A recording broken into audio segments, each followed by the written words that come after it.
क्योंकि स्पीच इसलिए रोकना पड़ा क्योंकि हमारे सम्माननीय आदरणीय जिनका मैं सम्मान करता हूँ उस बीच में हमें बोलना भी अच्छा नहीं लगता। जैसे साथियों मैंने आपको बताया कि किस प्रकार से हमें जातियों में विभाजन किया गया है। आज जब उन लोगों का जब आगमन हुआ तब उन्होंने सबसे पहले वन व्यवस्था बनाई। कैसे कि ब्राह्मण क्षत्रिय वैश्य शूद्र, मैं मूल निवासी की बात कर रहा हूँ। और तोड़ने का अपन किस प्रकार से टूटे हैं, सबसे पहले अपन उस पे जाना है। और जुड़ने का तो एक चौपाल है, और जुड़ेंगे कैसे जब तक कि अपन ये भेदभाव खत्म नहीं करेंगे। ब्राह्मण क्षत्रिय वैश्य शूद्र ये 4 वर्ण बनाए। 4 वर्णों में बताओ SC ST OBC को ब्राह्मण वर्ण में रखे क्या? आप लोगों से भी जवाब चाहिए क्योंकि ये चौपाल है, ये भाषण नहीं है। ब्राह्मण में रखेंगे किसी SC ST OBC को? नहीं। क्षत्रिय में रखे? क्षत्रिय है कोई OBC बताओ? कोई SC है क्षत्रिय? कोई ST है क्षत्रिय?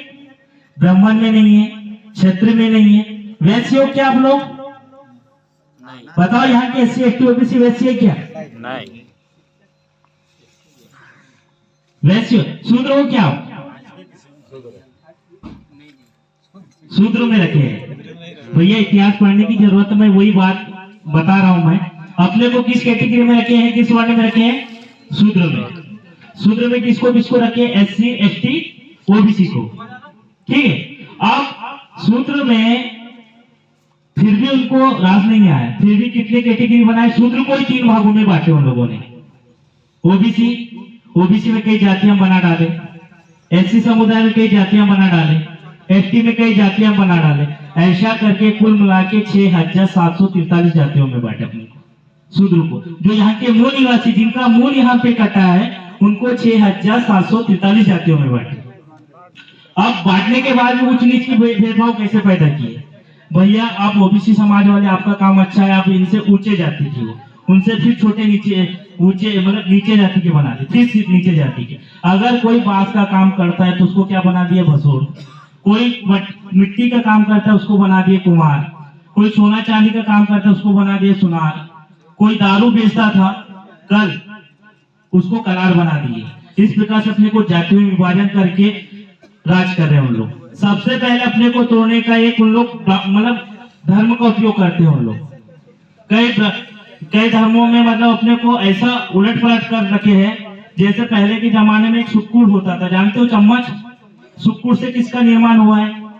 चम्मच का निर्माण हुआ है। उसी प्रकार अपने जो दैविक शक्तियां हैं, जो गांव नगरी की जो शक्तियां हैं, उनका नाम चेंज करके अपने को धर्मों में उलझा के रखे हैं। और अपने को क्या पढ़ाने के लिए बोल रहे हैं? रामायण पढ़ो, महाभारत पढ़ो, भागवत करवाओ, बस इन्हीं चीजों में उलझे रहो। और संविधान पढ़कर IPS IAS अधिकारी कौन बन रहे हैं? ब्राह्मण क्षत्रिय लोग बन रहे हैं। कोई SC ST OBC कोई IPS IAS अधिकारी बना क्या? नहीं बना है। किस प्रकार से साथियों अपने को जातियों में तोड़ा गया है। और जातियों में तोड़ने के बावजूद राजनीतिक पार्टियों का आगमन हुआ। भाजपा, कांग्रेस, पहले कांग्रेस का आगमन हुआ। ठीक है। अभी भैंसदेव विधानसभा की बात तो बता दूं मैं, यहाँ पे अगर कांग्रेस से किसी गौड़ को टिकट मिल जाए तो उनका जाति बन जाता है कांग्रेसी, गौड़ जाति खत्म हो जाती है, नहीं वो कांग्रेस वाले। और किसी जैसे कोरकू समुदाय को अगर बीजेपी से मिल जाता है तो उनका क्या बन जाता है? वो बीजेपी वाले। अब ये क्या खेल रहे हैं लोग? राजनीतिक जातियां। वास्तविक जो हक और अधिकार लड़ाई लड़नी चाहिए, आज अपने माँ बहन बेटियों के साथ अगर कहीं गलत होता है तो कौन से बीजेपी वाले आते हैं, कोई कांग्रेस वाले आते हैं क्या? नहीं। अभी आज जय संगठन का जो निर्माण हुआ है, जो जय संगठन जो चल रहा है, कोई गलत है क्या? भाई हर जाति का संगठन है। आज तेली समाज में संगठन है, आज SC समाज में संगठन है, आज जय नाम से जो संगठन है वास्तविक के जमीनी स्तर पर लड़ रहा है जय संगठन। आप जीता जागता उदाहरण देखे होंगे भीमपुर में, एक हमारे आदिवासी महिला के साथ जो गलत हुआ था, उसके साथ जो जय संगठन एकत्रित होकर जो ताकत दिखाई। ऐसे प्रत्येक समुदाय में संगठन रहकर अपने हक और अधिकार के लड़े जाने चाहिए। शायद कौड़े का बेटा भी मेरे पास है। कौड़े का बेटा कोई करण नाम का लड़का है ना, यही का लड़का है वो करण का ननिया मेरे गांव का है। वहां के हमारे हरिजन समुदाय के हमारे भाइयों ने बोले कि भैया आपकी जरूरत पड़ेगी, तो मैंने कहा आप फिलहाल में जाकर देख लीजिए, अगर नहीं बनता है तो हम खुलकर मैदान में आएंगे। तो इस प्रकार से उन लोग को जान से मारने की धमकी देते ऐसे। अगर अपनी बहन बेटियां उनके समाज में जाती है तो अपने अपनी क्या ताकत रहती, जान दे रहे गए तो अपने को क्या करना है, इस प्रकार से अपन बैठ जाते। इसीलिए अपन अत्याचार पे अपने ऊपर अत्याचार पे अत्याचार कर रहे हैं, क्योंकि अपना समाज संगठित नहीं है।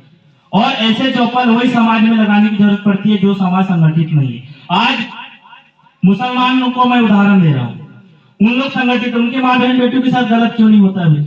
होता है कि किसी ब्राह्मण की बेटी पे बहन बेटी के साथ गलत क्यों नहीं होता है? क्योंकि उनका समाज संगठन है और अपन पूरे बिखरे हुए। तो ये बिखरे हुए अपन जो कौम है, इनको एकजुट लाने के लिए अपन ये चौपाल लगा रहे हैं, अपने हक अधिकार की लड़ाई लड़ने के लिए चौपाल लगा रहे हैं। अगर किसी भी एससी समुदाय या ओबीसी समुदाय के साथ गलत होता है तो पूरा जय संगठन इसका विरोध करेगा। जहां गलत के साथ गलत हुआ है तो नहीं तो अधिकांश हमारे समाज में भी आदिवासी समुदाय में क्या होता है कि भैया लड़की लड़का का दोनों का प्रेम चलता है, बाद में पकड़ा में आए तो 76 का केस लगा के एट्रोसिटी लगा देते हैं, वास्तविक तह तक के नहीं जाते हैं। तो इसमें भी अपने जो हमारे भाई है, अपने बहन बेटी को अगर आप कहीं बाहर पढ़ा रहे हो, मोबाइल भी देते हो, आजकल तो मोबाइल लेने का फैशन लग गया, तो वास्तविक देखना चाहिए कि वास्तविक हमारी बहन बेटी मोबाइल में क्या पढ़ाई कर रही है और मोबाइल किस चीज के लिए उपयोग लाया जाता है। मोबाइल गलत नहीं है, मोबाइल को किस प्रकार से उपयोग करते हैं वो चीज देखना है। आज तक अपने माँ बाप स्कूल में जाके नहीं देखते हैं कि हमारे लड़का हो या लड़की हो स्कूल जाते हैं, समय पे जाते कि नहीं जाते हैं। स्कूल से बैग लेके तो निकल गया है पर स्कूल पहुंचा कि नहीं। कितने ऐसे पालक है जो महीने में एक बार स्कूल जाके पूछते अपने अपने बच्चों के बारे में बायोडाटा पूछते क्या? कोई नहीं। बस अगर कहीं अगर मध्याह्न भोजन गलत मिलता है या नहीं मिलता है तो उसका शिकायत बराबर कलेक्टर तक पहुंच जाएंगे, लेकिन ऐसा ये शिकायत लेके कभी नहीं पहुंचेंगे कि भैया हमारे यहाँ टीचर नहीं, उसका कभी भी ये नहीं करेंगे वो। यही सबसे बड़ी समस्या है। आज यहाँ पे अगर कोई सांस्कृतिक मंच होता है या कोई भी सोम धतूरा करते हैं अगर इस चौपाल में, तो आज पूरा गली भर जाता पब्लिक में। लेकिन यहाँ पे हम लोग वैचारिक लोग आए, हम वैचारिक बात करने के लिए आए, हम समाज की बात करने के लिए आए, इसलिए हमको सुनने के लिए यहाँ पे पब्लिक नहीं एकत्रित होती है। लेकिन मैं बहुत बहुत आभार व्यक्त करता हूँ आप लोगों का, जो कम से कम इतने अच्छे इतने सारे लोग जमा हो गए। कहने के लिए बहुत कुछ है। और मैं बता दूं विष्णु सिंह गौड़ जो जिस नाम से रखे आप यहाँ पे चौपाल, विष्णु सिंह गौड़ महंगावाड़ी का रहने वाला था, घोड़ा डोंगरी ब्लॉक का। सभी को पता है ना कि नहीं है? विष्णु सिंह गौड़ जिसके नाम से बैतूल जो बस स्टैंड है ना, वो विष्णु सिंह गौड़ किए थे। लेकिन आज जय संगठन के सहयोग से वहां पे गौड़ शब्द को हटाकर गौड़ किए। वास्तविक उसका विष्णु सिंह गौड़ जो उसका सरनेम है उइके था। वो सन 1930 में जो जंगल सत्याग्रह का आंदोलन चलाए थे उन्होंने।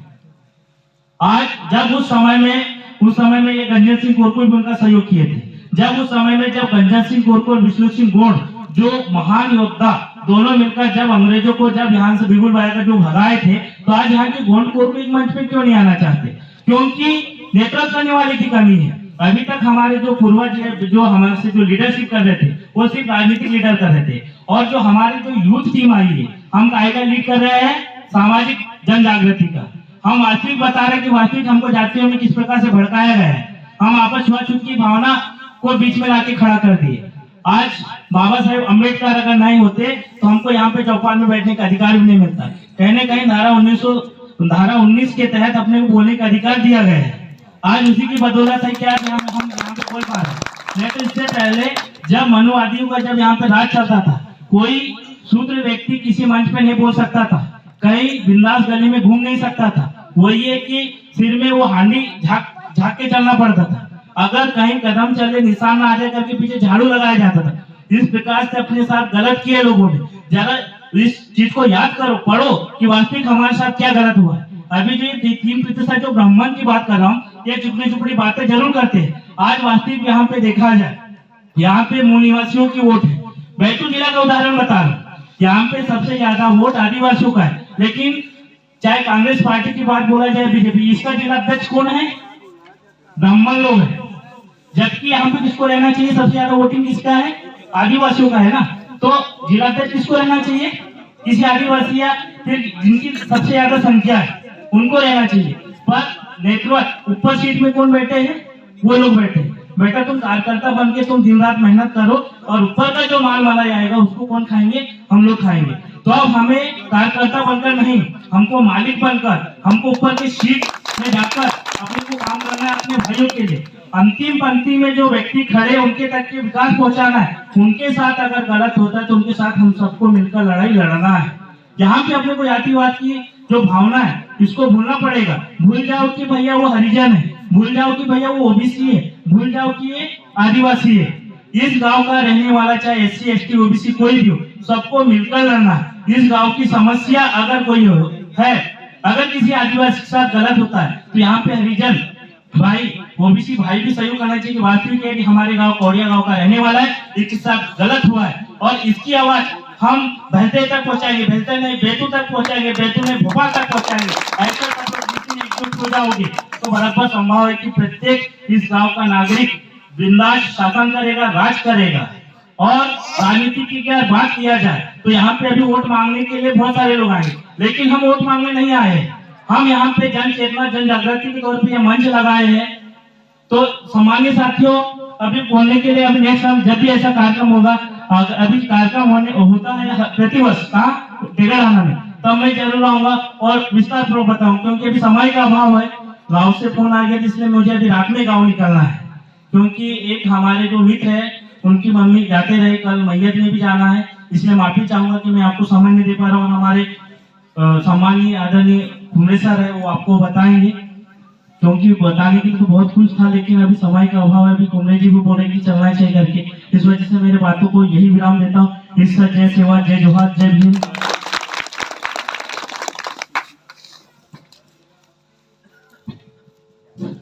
बहुत बहुत धन्यवाद,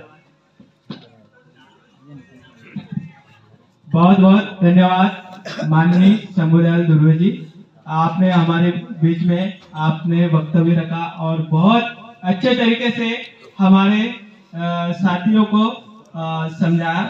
इसके पश्चात मैं प्रवक्ता के रूप में माननीय जामवंत सर को यहाँ पर आमंत्रित करना चाहता हूँ।